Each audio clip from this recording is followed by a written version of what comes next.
ہم اس منچ پر آئے، اس اسٹیج پر آئے، چھوٹی سی سیڑھی لگی ہوئی،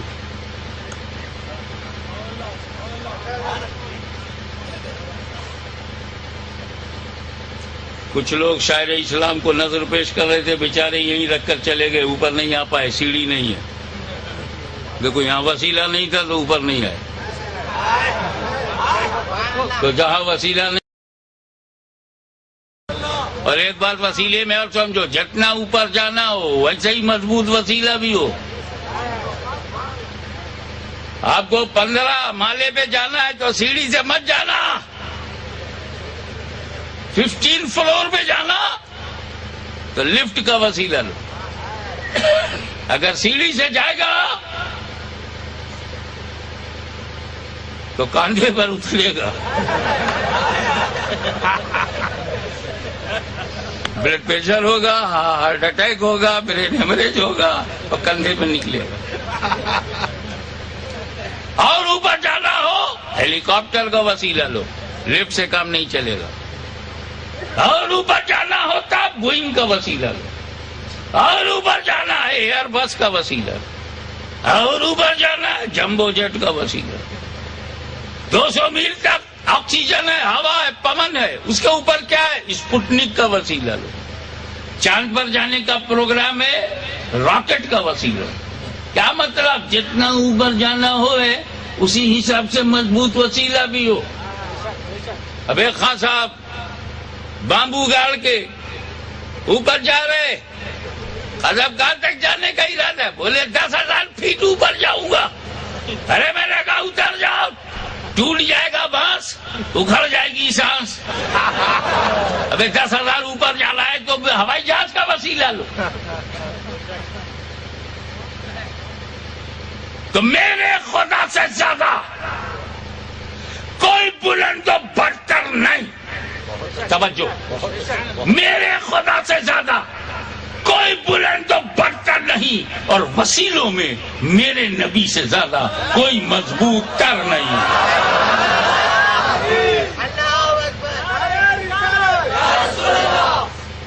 اب میں اور کلیئر کر دوں، بات صاف ہو جائے. اگر میرے سے کوئی بولے ہاشمی میاں وسیلہ ضروری ہے، وسیلہ ضروری ہے، وابتغوا الیہ الوسیلہ، وسیلہ ضروری ہے، میں کہوں گا بے شک، بے شک.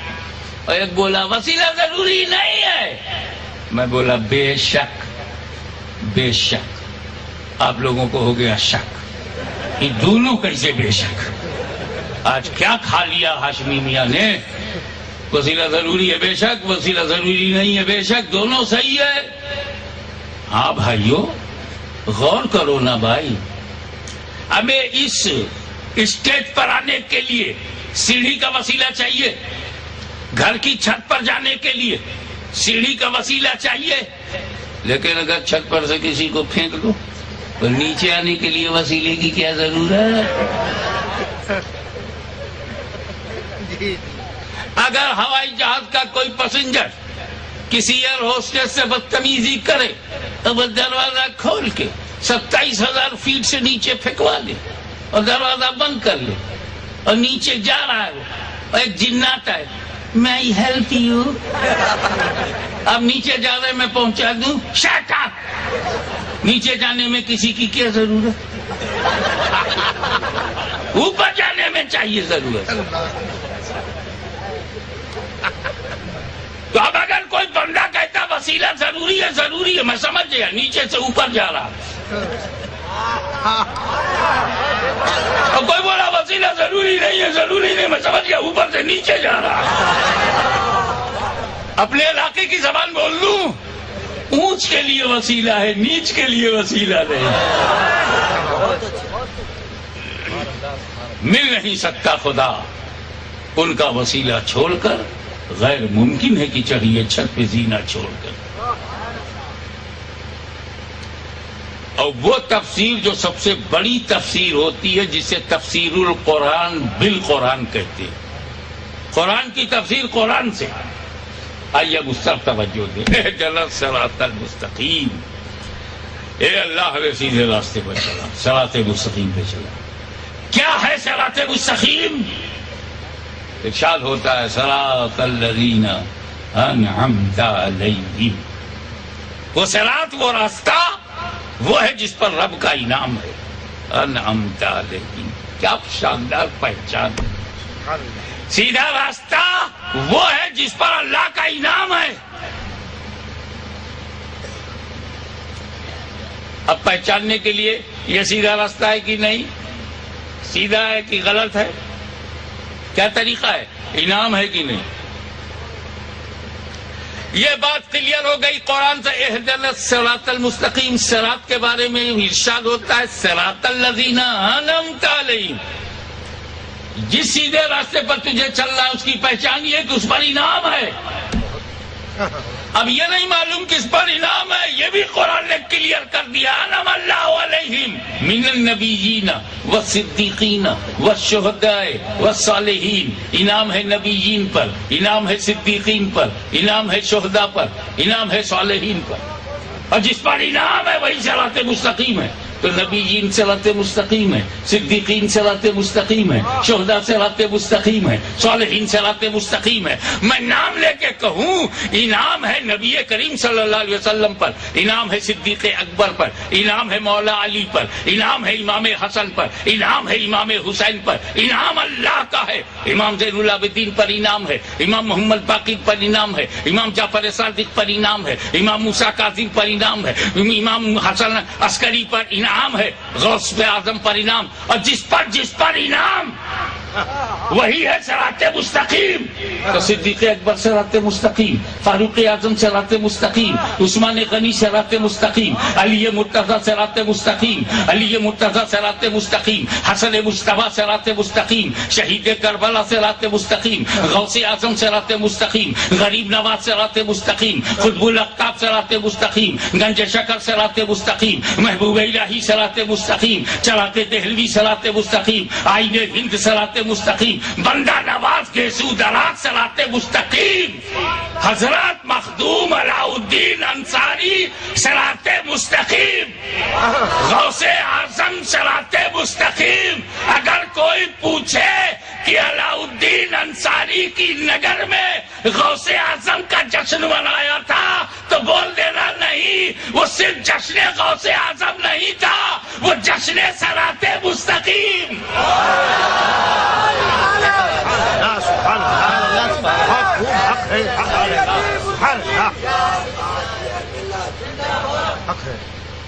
وہ جشن صراط مستقیم ہے کیونکہ جسے رب نے اپنا شاہکار بنایا اسے رسول اعظم کہتے ہیں، اور رسول نے جسے اپنا شاہکار بنایا اسے غوث اعظم کہتے ہیں.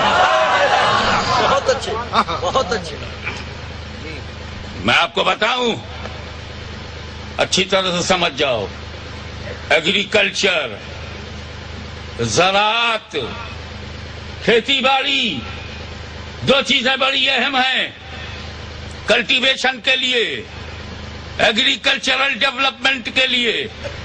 کہ سیڈ اچھا ہو، بیج ہیلدی ہو، زمین موافق ہو، موسم فیوریبل ہو، تب جا کر کے فصل ہوتی ہے. ایسا نہیں ہے کہ عراق کی کھجور کرناٹک میں بو اور ناٹک نہ کرے. یہاں عراق کی کھجور نہیں پیدا ہوگی، جوار بو بہت مزے میں رہو گے. اگر کہیں پنجاب کا باسمتی بہار بنگال میں بو دیا گیا تو موٹا چاول ہوگا، کچھ نہیں. آسام کی چائے مہاراشٹر میں بو دیا تو بکریاں بھی نہیں کھائیں گی. کیوں؟ بیج تو اچھا ہے، زمین موافق نہیں ہے، انوائرمنٹ فیوریبل نہیں ہے. گنے کی کھیتی مہاراشٹر میں ٹاپ کلاس کی ہے، الفینسو آم ٹاپ کلاس کا ہوتا ہے، لیکن دشہری اگر تم یہاں لاؤ گے تو وہ سڑ جائے گا. تو بیج بھی دیکھنا پڑتا ہے، اور جس زمین پر ڈالنا ہے وہاں کا ماحول، جلوایو، آب و ہوا، آب و ہوا انوکول ہو، موافق ہو، فیوریبل ہو، اسلام کی کھیتی کو دنیا میں پھیلانا ہوا تو مدینے کے سرکاری بھنڈار میں اسلام پھیلانے والے بہت بیج ہیں، بہت سیڈ ہیں، اور مدینے والا وہیں سے دیکھ رہا ہے کہ کس علاقے میں کون سا بیج، کس ماحول میں کون سا بیج، کس انوائرمنٹ میں کون سا بیج بھیجا جائے۔ عراق بے وفاؤں کا شہر، عراق غداروں کا شہر، عراق عہد شکنوں کا شہر، عراق فریبیوں کا شہر، عراق طاقت کے آگے جھکنے والا شہر، عراق دبدبے کے آگے سجدہ کرنے والا شہر۔ اب وہاں پر وہ بیج بھیجا جائے کہ عراقی اپنی کھلی آنکھوں سے دیکھیں کہ سورج نکلے تو اسے سلام کرے، سورج ڈوبے تو اسے سلام کرے۔ اس ذات کا نام ہے عبد القادر جیلانی۔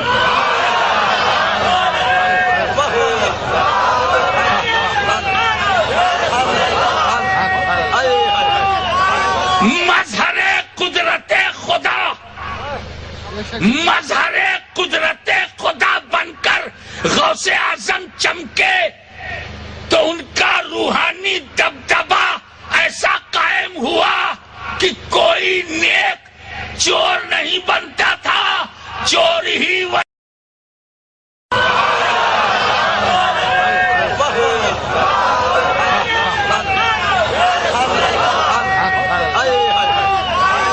مظہر قدرت خدا، مظہر قدرت خدا بن کر غوث اعظم چمکے تو ان کا روحانی دبدبا ایسا قائم ہوا کہ کوئی نیک چور نہیں بنتا تھا، چور ہی ولی بن جاتا تھا، چور ہی ولی بن جاتا تھا۔ وہ بیج وہاں بھیجا تاکہ بے وفاؤں کو وفا کا رنگ دیا جا سکے، فریبیوں کو صدق و صفا کا طرز زندگی دیا جا سکے۔ اور جب رسول کے سامنے ترکستان، افغانستان، وزیرستان کی پتھر پتھریلی زمین، پتھر دماغ، پتھر دل، اس ایریے میں کون سا بیج بھیجا جائے؟ افغانستان میں، کابل میں، یہاں تو دل بھی پتھر ہے، دماغ بھی پتھر ہے، سوچ بھی پتھر ہے۔ اب امریکہ بھی پچھتا رہا ہے، ناحق پیر ڈال دیا، ڈیزیبل بن کے واپس ہونا پڑ رہا ہے۔ ایسے سخت علاقے، وہاں تو مزاج یہ ہے کہ ایک خان صاحب سے پوچھا گیا، خان صاحب آپ کے کتنے بچے ہیں؟ بولے 2 بچے میرے ہیں، 2 اپنی اماں کے ہیں۔ 2 بچے میرے ہیں، 2 لڑکا میرا ہے، 2 لڑکا اپنی اماں کا ہے۔ یہ کیا مان؟ 2 لڑکا بندوق چلا کے شکار کر سکتا ہے، نشانے پر آدمی کو مار سکتا ہے، بندوق چلانا جانتا ہے، وہ میرا بیٹا ہے۔ ابھی 2 بچے بندوق نہیں چلاتے، اپنی اماں کے۔ جہاں سوچ یہ ہو کہ جو مشین گن نہ چلائے وہ بیٹا نہیں، ایسے علاقے کے لیے سرکار نے بڑا کڑک بیج بھیجا، سخت۔ سرکار نقش بند کا بیج بھیجا، سلسلے نقش بندیاں پھیلتا چلا گیا، سخت مزاجوں کو سخت پسند آیا، سخت سلسلہ عطا کر دیا گیا۔ لیکن جب بھارت نگاہوں میں آیا، یہاں کون سا بیج بھیجا جائے؟ کشمیر سے کنیا کماری تک، گجرات سے ڈھاکہ تک، دلی سے کراچی اور اسلام آباد تک، پورا اپ مہادیپ، بر صغیر، یہاں کی ہوا میں، یہاں کی مٹی میں گیت، پریت، میت، سنگیت رچا بسا ہے۔ حالت یہ ہے کہ اگر کوئی شادی بیاہ میں گانا بجانا شروع کرے، حالانکہ وہ بھی حرام ہے، مگر سمجھ میں آتا ہے کہ خوشی میں پاگل ہو گیا، بجا رہا ہے، بجانے دو، پاگل ہے، سمجھائیں گے کبھی اطمینان سے کہ یار یہ سب لہو لعب کی چیزیں ہی حرام ہے، منع ہے، لیکن خوشی میں کوئی کر رہا ہو تو سمجھ میں آتا ہے کہ خوشی کی حالت یہ کوئی مر جائے، غم ہے، دکھ ہے، اور لاش کو کندھے پر لیے ہوئے، آگے ایک مٹی کا برتن ہے، اس میں سے تھوڑا سا دھواں نکل رہا ہے، اور ایک میوزک ٹن ٹن ٹن ٹن ٹن ٹن۔ یار میت بھی بغیر میوزک کے نہیں۔ واہ واہ واہ، جب کوئی پجاری پوجا کا موڈ بناتا تھا کہ چلیں گے مہادیو کی پوجا کریں گے، تو پوجا بعد میں گھستے ہی ٹن ٹن، پوجا نہیں کر رہا ہے، سنگیت شروع۔ ایسے سنگیت میں واتاورن میں، ایسی موسیقی آمیز ہواؤں میں، ایسے گیت اور پریت اور میت اور پریم کی دھرتی پر کون سا بیج بھیجا جائے تو نگاہ انتخاب مصطفیٰ خواجہ غریب نواز پہ پڑی کہ بغداد میں اگر میری عطا ہے تو اجمیر میں میری عطا ہے۔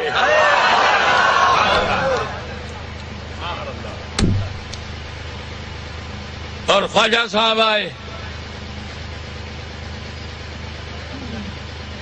بس ایک اشارہ کر دوں تاکہ کسی کو تکلیف نہ ہو۔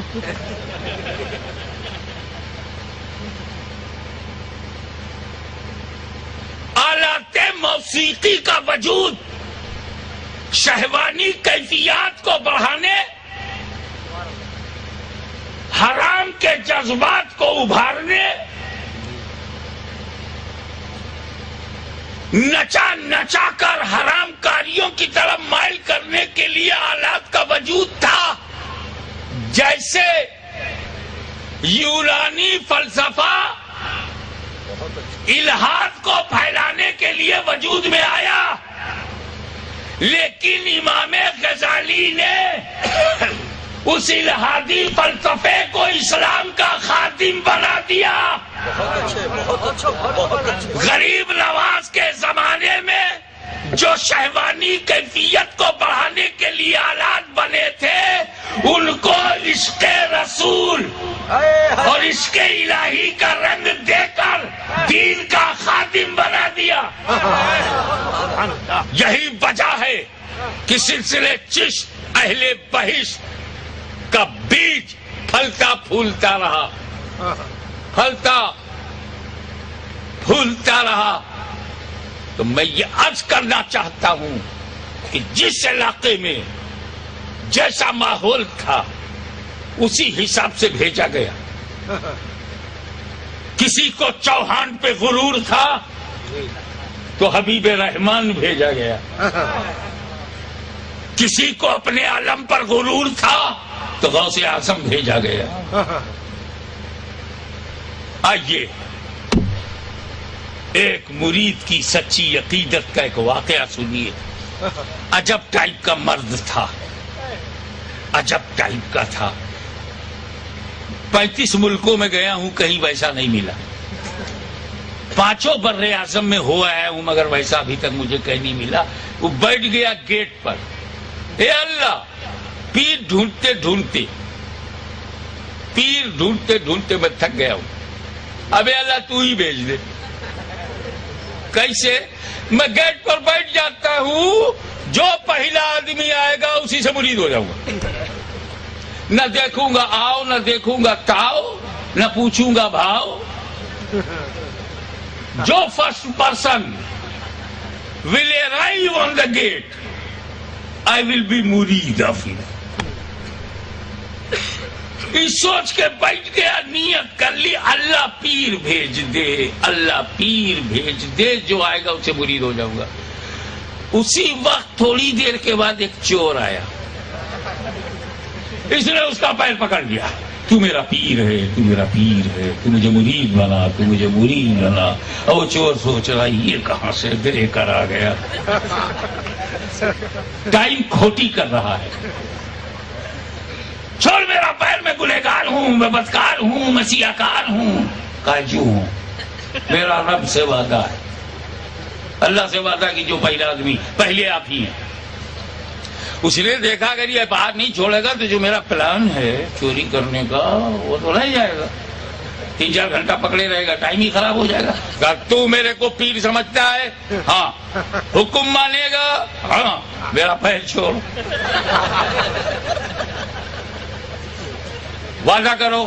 ہاں وعدہ کرتا ہوں، واپسی میں تیرے کو مرید کر لوں گا۔ چھوڑ، مرید ہونے والے مرید نے چھوڑ دیا، جائیے میں آپ کا انتظار کروں گا۔ گیا غوث اعظم کے گھر میں چوری کے لیے۔ اب جب غوث اعظم کیا گیا، کس بات پر گیا؟ اتنا بھاری لنگر باہر چلتا ہے، اندر کتنا مال ہوگا، جب اتنا کھلاتا ہے تو رکھتا کتنا ہوگا۔ بادشاہ نہیں کھلا پاتا جو یہ فقیر کے دربار سے امیر کھا کے جا رہا ہے، ایسا ہاں بڑا مال ہوگا۔ اب اندھیرے میں گیا، ٹاپک ٹوئیاں، ہاتھ مار رہا ہے، کہیں لوٹا ہاتھ میں آئے، کہیں چھوٹی سی پلیٹ۔ ہمیں باہر اتنا دبدبا، اتنا کھانا پانی، اتنا ہزاروں کا لنگر، یہ چٹائی کٹورا، کچی زمین، اسی میں ڈھونڈ رہا ہے۔ اتنے میں خواجہ خضر آئے، یا شیخ ایک ابدال کا انتقال ہو گیا ہے، نئے ابدال کا اپوائنٹمنٹ کیجئے۔ وہ خواجہ خضر سے بولے میرے گھر کے کونے میں ایک چور ہے، ہاتھ پیر مار رہا ہے، اسی کو پکڑ لو، اسی کو پکڑ لو۔ اب خواجہ خضر پکڑ لیں تو کسی کے باپ کی ہمت ہے جو چھوڑا لے؟ بعض حضرات کہتے ہیں تو خواجہ خضر نبی ہیں، اب نبی نے پکڑ لیا تو کون سو ہوا ہے؟ لا کر کے کھڑا کر دیا۔ غوث اعظم نے ایک نظر اس پہ ڈالی، سینے سے لگایا، نہ چلی نہ چلا، نہ 3 دن نہ 40 دن، ایک نگاہ غوث اعظم پڑ گئی، دنیا بدل گئی۔ اور خواجہ خضر سے کہا اسی کو لے جاؤ، ابدال بنا دو۔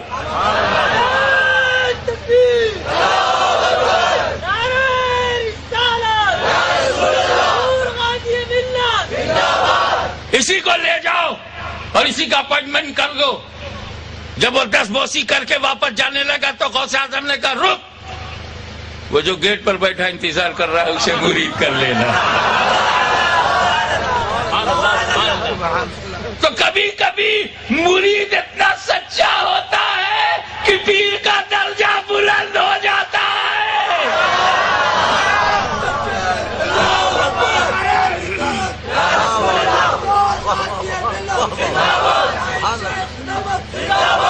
اسی لیے بندہ نواز نے بہت اچھوں کو مرید بنایا، بہت سچوں کو مرید بنایا۔ اسی لیے مخدوم علاؤالدین انصاری نے علاقے میں آ کے اچھوں کو مرید بنایا تاکہ کچھ اچھوں سے رب مجھے اور اچھا بنا دے۔ یہ ذہن غوث اعظم نے دیا، اپنے عمل پہ گھمنڈ نہ کر، ولی کے گھر میں جایا کر۔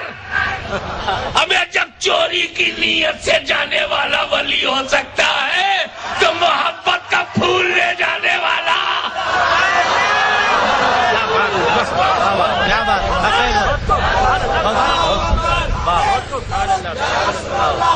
لوگ کہتے ہیں یہ غوث اعظم کی کرامت ہے، چور کو ولی بنا دیا، ہے کرامت، لیکن یہ کرامت ہے چیز جو سمجھ میں آتی ہے، حالانکہ کرامت وہ جو سمجھ میں نہ آئے۔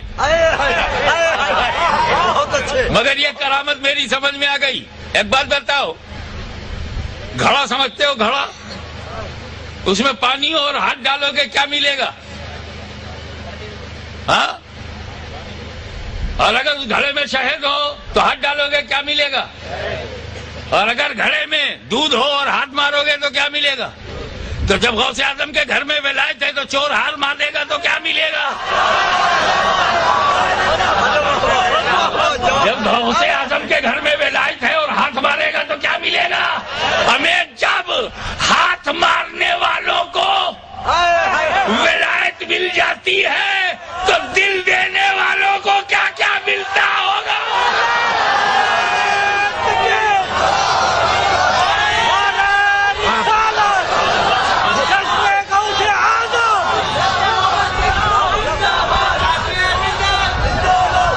غوث کو یا غوث کہتے کہتے ہو جاتے ہیں غوث، غوث کو یا غوث کہتے کہتے ہو جاتے ہیں غوث، خواجگی مل جاتی ہے خواجہ کا تو دم بھر کے دیکھ۔ وآخر دعوانا ان الحمدللہ رب العالمین۔ صلاۃ و سلام کے لیے کھڑے ہو جائیں۔